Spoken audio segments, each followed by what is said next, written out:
सुख दुख में पति का साथ देना, यही स्त्री धर्म है, यही स्त्री का धर्म है।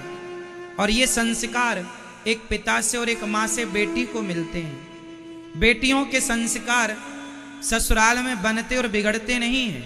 बेटी के संस्कार उसके घर में उसके माँ बाप के पास ही उसके संस्कार बनते हैं या बिगड़ते हैं। बेटियां ससुराल में बिगड़ती नहीं हैं, बेटियां मायके में ही या बन जाती हैं या बिगड़ जाती हैं। बिगड़ी बेटी ससुराल जाएगी तो ससुराल भी बिगाड़ेगी, और बनी बेटी यदि ससुराल जाएगी तो ससुराल को भी बनाएगी।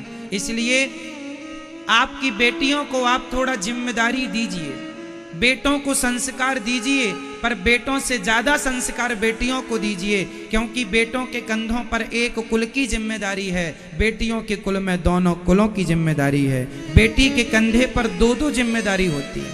इसलिए आपको बेटे से ज्यादा बेटी को समझदार बनाना चाहिए।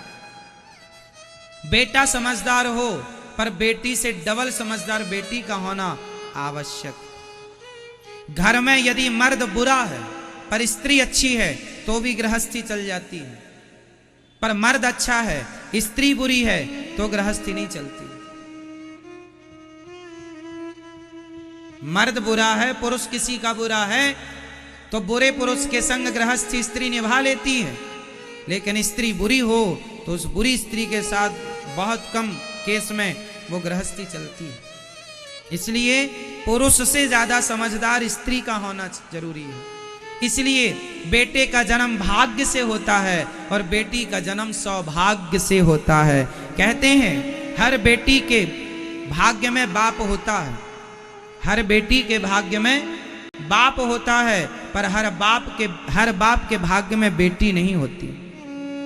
हर बेटी के भाग्य में बाप होता है, भले जन्म देते मर जाए पर बाप तो होगा ना कि मेरा बाप कोई था। हर बेटी के भाग्य में बाप होता है, पर हर बाप के भाग्य में बेटी नहीं होती। बेटी किस्मत वालों को मिलती है। इसलिए बेटा एक भाग्य से होता है और बेटी सौभाग्य। सौभाग्य मीन्स 100 भाग्य जब प्लस हो जाते हैं तब बेटी का जन्म होता है। इसलिए बेटे से ज्यादा बेटी का श्रेष्ठ स्थान है। इसलिए हमारे यहाँ बेटे का नाम बाद में है, बेटी का नाम पहले। राम जी का नाम बाद में लिया जाता है, सीता का नाम पहले। सीता राम, सीता राम सीता कोई नहीं कहता, सीता राम सब कहते, क्योंकि सीता लेडी फर्स्ट। क्योंकि फर्स्ट मीन्स ये नहीं कि केवल कहने में फर्स्ट ना, स्थान भी फर्स्ट है। हमारे सनातन धर्म में जितना सम्मान एक स्त्री का है उतना सम्मान किसी का नहीं है। हमारे सनातन धर्म में सबसे अधिक सम्मान नारी का है। हमारे यहाँ नारी को देवी कहा जाता है। हमारे भारत में केवल हिंदू, पूरी दुनिया में केवल हिंदू ऐसा है जो कन्याओं को बुलाकर उसके पांव में माहौर लगाकर उसे देवी मानकर उसको भोग लगाकर उसको चरण बंदन करता है। हमारे घर देवी आई है, हमारे घर लक्ष्मी आई है। दुनिया में और कोई धर्म ऐसा नहीं है जो नारी का इतना आदर करता हो कि कन्याओं के पांव धोकर पीता हो। केवल हिंदू लोग कन्याओं को देवी मानकर उनके चरणामृत लेकर के और देवी मानकर नवरात्रि में या इत्यादि दिनों में पूजा करते हैं। हमारे यहाँ बच्चियों को, बेटियों को देवी माना जाता है, दुर्गा माना जाता है, लक्ष्मी माना जाता है। केवल हमारे सनातन धर्म में ये सम्मान है। आप अन्य धर्मों को उठाकर देख लीजिए, वहां नारी केवल भोग की वस्तु है, वहां नारी की हैसियत केवल भोग की वस्तु की तरह है, वहां कोई सम्मान नहीं है अन्य धर्मों में नारी का। हमारे यहाँ नारी का इतना सम्मान है कि बेटे के लिए लिखा है कि जननी जन्म भूमश्च स्वर्गादपि गरीयसी। माँ के चरणों में जन्नत होती है, माँ के चरणों में स्वर्ग होता है। इसलिए नारी का सम्मान, और नारी तब श्रेष्ठ होगी जब उसके माँ बाप से बेटी को श्रेष्ठ संस्कार प्राप्त होंगे। एक बार बेटी को संस्कार दे दिया ना तो वह बेटी आपका कुल खानदान तो संवारेगी, लोक परलोक संवार देगी आपका और खुद का। क्या सही है, क्या गलत है, किसी से भी प्यार कर लेना और किसी से भी प्यार करके अपने माँ बाप से ना बताना और अपने आप को ही होशियार मानना, यही बेटियों की सबसे बड़ी गलती होती है। आजकल की बेटियां अपने माँ बाप को बेवकूफ समझती हैं। कुछ बेटियां, हमारे माँ बाप तो कुछ नहीं जानते, हम बड़ी हो गई हैं, हम आत्मनिर्भर हो सकती हैं, हम सेल्फ डिपेंड हैं, हमें किसी के सहारे की जरूरत नहीं है, किसी की सलाह एडवाइस की जरूरत नहीं है, हमें कोई आवश्यकता नहीं। और उसी का परिणाम है कि 35 टुकड़े हो जाते हैं।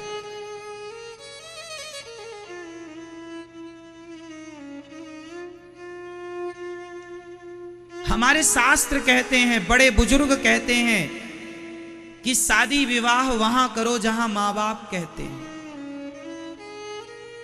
गलत ट्रैक पर ना जाओ, ना जाओ, ना जाओ। लेकिन आज के मॉडल जमाने को कौन समझाए। अब जितनी बची बेटियां हैं, आप सीख लेना, समझ लेना, ये दुनिया सिर्फ आपका शोषण करने के लिए बैठी है। आप अब देखो ना, किसी लड़के के संग वो लड़की जाकर रह रही है, उसके माँ बाप को गलत जानकारी दे रही है, वो कह रही है कि हम सखियों के साथ हैं, सहेलियों के साथ, पर रह रही है लड़कों के साथ, लड़के के साथ। फिर अपने माँ बाप की आंखों में धूल झोंक रही है। इससे नुकसान किसका हुआ? हुआ ना नुकसान। आपका झूठ आपकी जान लेगा, आपकी गलती आपको दंड देगी, किसी और को नहीं। इसलिए अपनी अपनी बेटियों को समझा दो। प्यार का भूत सवार हो जाता है कुछ लड़कियों को। प्यार करना बुरा थोड़ी है, प्यार करना चाहिए, परंतु प्यार किससे करना चाहिए? माता सीता ने राम जी से क्या प्यार नहीं किया? क्या माता सीता ने राम जी से प्यार नहीं किया? किया। प्यार करने का थोड़ी कोई मना कर रहा है। शादी कर लो, अपने पति से प्यार करना, अपनी पत्नी से प्यार करना। शादी के पहले ही आजकल लोग संबंध बना लेते हैं। लड़के लड़की आजकल संबंध में रहने लग जाते हैं। अब बताइए, शादी के पहले कोई लड़की किसी पुरुष से संबंध बनाए तो ये एक पतिव्रता नारी के क्या लक्षण हैं? क्या यही हमारी भारत की संस्कृति रही है? क्या ये हमारा संस्कार है? ये संस्कार हमारे नहीं रहे। हमारे संस्कार तो ये रहे हैं, शादी के पहले हमें कोई स्पर्श ना करे और शादी के बाद हमारा पति ही हमारा भगवान है। उसके सिवा दूसरा पुरुष या तो हमारा पिता बनेगा, या हमारा भाई बनेगा, या हमारा बेटा बनेगा। ये भारत की संस्कृति रही है। ये संस्कार हर माँ बाप को अपनी बेटी को देना चाहिए। यदि दे दिया ये संस्कार, तब तो आपने अपनी बेटी को सब कुछ दे दिया। और वरना पैसे देने से कोई बड़ा नहीं होता साहब। आप करोड़ दे दो ना अपनी बेटी को दहेज में, करोड़ देने से आप बड़े बाप ना होंगे। संस्कार कितने दिए हैं आपने?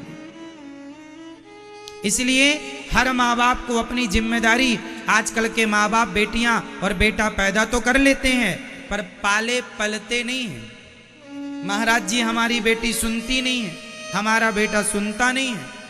ऐसा माहौल क्यों बना लिया है आपने अपने घर का कि आपके ही बच्चे आपकी नहीं सुनते? इसका मतलब ये हुआ कि आप असफल माँ बाप हो गए, आप फेल हैं। आप फेल हैं माँ बाप, जो फेल माता पिता, असफल माता पिता। आपने अपने बच्चों को संस्कार देने में आप असफल रहे। वो माता पिता सब, शास्त्र क्या कहते हैं? माता शत्रु पिता वैरी, ये न बालो न पाठिता, न शोभते सभा मध्य, हंस मध्य बको यथा। वह माता पिता शत्रु हैं जो अपने बेटा और बेटी को अच्छे संस्कार नहीं देते, अच्छी शिक्षा नहीं देते। शत्रु हैं वह। माता शत्रु, पिता वैरी, पिता दुश्मन है। यदि आपने अपने बच्चों को सही समय पर सही संस्कार नहीं दिए तो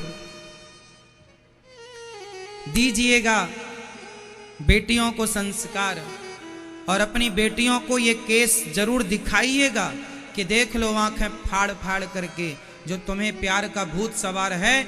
ये दुनिया, जो लड़की के 35 टुकड़े हुए, इस लड़की ने भी उस लड़के से प्यार ही तो किया था। क्या किया था? प्यार किया था। लेकिन उस लड़के के पास तो ऐसी 4 लड़कियां और थीं, उसके पास तो ऐसी 4 और थीं, तो उसने काट दिया। जिसे तुम प्यार कहती हो मेरी बेटियों, मेरी बहनों, प्यार नहीं है, वो वासना है, वासना। कब समझोगी इतनी सी बात? सामने वाला तुमसे प्यार नहीं करता, केवल अपनी शरीर की भूख आपके द्वारा आपसे मिटाना चाहता है। आप केवल उसका शिकार हैं। आपका वो शोषण तब तक करेगा जब तक उसका जी नहीं भर जाएगा, और जी भरने के बाद उसने भी उस लड़की का खूब शोषण किया, जी भर गया, पेट भर गया तो 35 टुकड़े कर दिए। यही तो हो रहा, भर गया जी। अब उसने बनाया होगा दबाव कि हमसे शादी करो, अब जब तुमने हमारे शरीर का शोषण किया शादी करो। इसने शादी से मना किया, उसने जिद की तो इसने उसको मार दिया। ये हो रहा है। अब पता नहीं ये बहन बेटियां जरा सी बात को कितनी देर में कब समझेंगी। नहीं समझोगी तो कहीं तुम्हारी भी ये दुर्गति ना हो।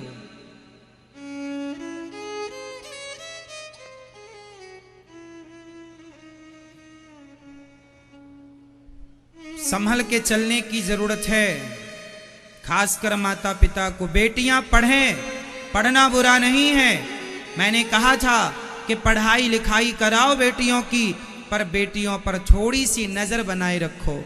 एक बाप की जिम्मेदारी पूरी करो। बड़े शहर में आपकी बेटी अकेली रह रही है, आज के युग में आप कैसे मान सकते हैं कि वो सिक्योर है, सुरक्षित है? आप किसी को उसके साथ भेजिए, अपनी पत्नी को, अर्थात लड़की की माँ साथ में रहे, या लड़की का भाई साथ में रहे, या लड़की का कोई अपना जिस पे आपको विश्वास हो वो साथ में रहे। 1-2 साल की ही तो पढ़ाई है, त्याग लो ना थोड़ा बेटी के भविष्य के लिए, रह लो ना थोड़ा साथ में, साथ रह के पढ़ा लिखा दो। अकेले छोड़ने का जमाना नहीं है साहब, अब आप माने या ना माने। अकेले छोड़ने का जमाना, यदि आप चाहते हैं कि फिर हो जाए टुकड़े तो हो जाने दो। यदि आप ये थिंकिंग वाले व्यक्ति हैं कि हो जाने दो फिर टुकड़े, यदि आप टुकड़े कराने को तैयार हैं तो फिर आप आजाद छोड़ दीजिए। और आप जरा समझदार और गंभीर माँ बाप हैं तो जिम्मेदारी का परिचय दीजिए।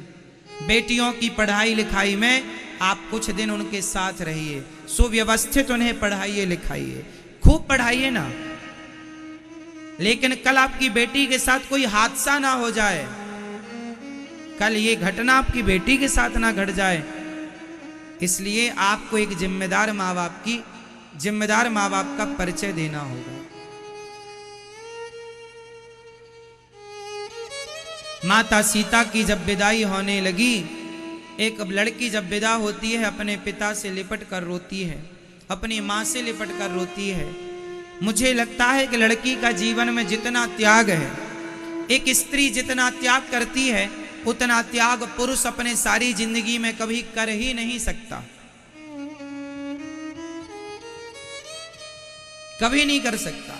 लड़की का त्याग देखिए कितना श्रेष्ठ है। पहला त्याग, शादी हुई उस आदमी के संग जाती है जिसे वो पहले कभी देखी नहीं थी, जानती नहीं थी। उस पुरुष के संग वो उसकी पत्नी बनकर चलती है। किसे छोड़कर? उस माँ को जिसकी गोद में पली बढ़ी है, उस पिता को जिसकी उंगली पकड़कर चलना सीखा है, उस भाई को जिस भाई के संग खाती थी, जिस भाई के संग खेलती थी, उस बहन को जो संग में संग चलती थी, सुख दुख की साथी थी, उस आंगन को जिस आंगन में ना जाने कितनी बार चलने के लिए खड़ी हुई और जिस आंगन में गिरी और जिस आंगन की माटी को खोद खोद कर खाया, आज वो आंगन, आज वो पिता, आज वो माँ, आज वो भाई, वो बहन, सबको छोड़कर एक लड़की अपने उस पति के संग जिंदगी गुजारने चलती है जिसे वो अभी तक जानती ही नहीं, जिसे नहीं जानती उसके साथ जा रही है, उन्हें छोड़कर जिन्हें वो जन्म से जानती थी। एक पति के लिए नारी कितना त्याग करती है, अपनी मां का, पिता का, भाई का, बहन का। इतना ही नहीं, अपने नाम का बलिदान देती है। एक लड़की का नाम मायके में कुछ था पर ससुराल में जाकर उसका नाम चेंज हो जाता है। नाम ही नहीं, सरनेम भी चेंज हो जाता है। यदि वो चाहे तो सरनेम, नाम चेंज कर ले, वरना सरनेम तो चेंज, जाति चेंज हो जाती है। यदि लड़की मायके में फलानी जाति की थी तो ससुराल में उसका नाम बदल जाएगा, गोत्र बदल जाएगा, उसकी जाति बदल जाएगी।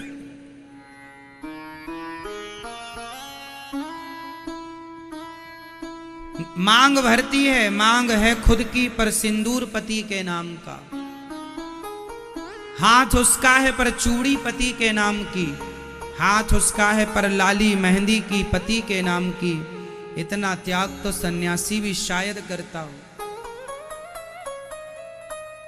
इसलिए जब ससुराल पहली बार जब बहू आए तो ससुराल के लोगों से मेरी प्रार्थना है, सास, ससुर, देवर,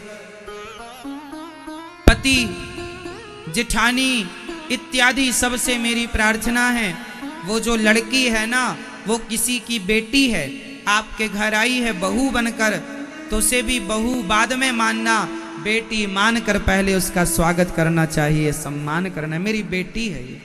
यदि हर ससुराल के लोग अर्थात माता, सास, ससुर यदि अपनी बहू को बेटी मानकर रखें और बहू भी अपनी सास ससुर को अपने माँ बाप मानकर रहें तो अपने आप आपका घर स्वर्ग हो जाएगा।